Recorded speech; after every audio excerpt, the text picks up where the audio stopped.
पर्व और त्योहार के पहले हमें कभी मैदावल में, कभी बखिरा में, कभी खलीलाबाद में, कभी धनघटा में दुर्गा पूजा पंडाल लगाने के लिए आना पड़ता था।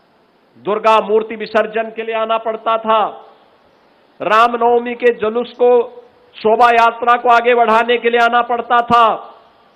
अब मैं कह सकता हूं, मैं लखनऊ से ही देख सकता हूं कि आपकी शोभा यात्रा और आपका मूर्ति का पंडाल सुरक्षित है। कोई भय नहीं,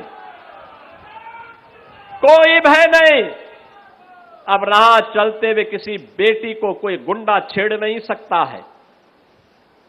ईमानदारी के साथ व्यापार करने वाले किसी व्यापारी के साथ कोई जबरदस्ती नहीं कर सकता है।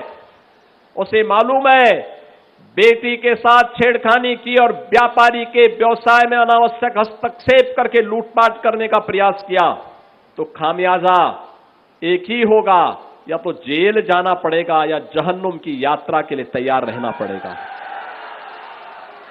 बहनों और भाइयों, जब इस दृढ़ इच्छा शक्ति के साथ कार्य होता है तब परिणाम आते हैं।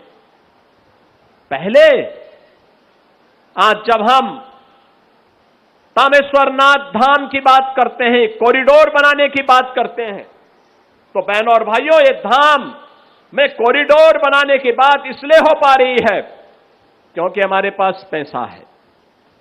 हमारी भगवान शिव के प्रति, देवादिदेव महादेव के प्रति हमारी आस्था है। भारत की विरासत का हम सम्मान करना चाहते हैं। इससे पहले पैसा था, लेकिन यही पैसा कब्रिस्तान की बाउंड्री वॉल के नाम पे खर्च हो जाता था। ये पैसा कहीं पे संत कबीर एकेडमी के लिए नहीं खर्च होता था। संत कबीर तो निर्गुण धारा के थे। उन्होंने जितना मुस्लिम कट्टरपन के खिलाफ कहा, उतना ही हिंदू कट्टरपन के खिलाफ भी कहा।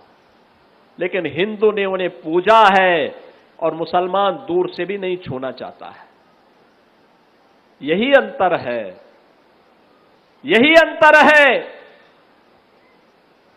आज संत कबीरदास जी के नाम पे एकेडमी बनती है, ऑडिटोरियम बनता है, और साथ साथ बाबा तामेश्वरनाथ धाम के कॉरिडोर के निर्माण के लिए भी हम कार्य कर रहे हैं।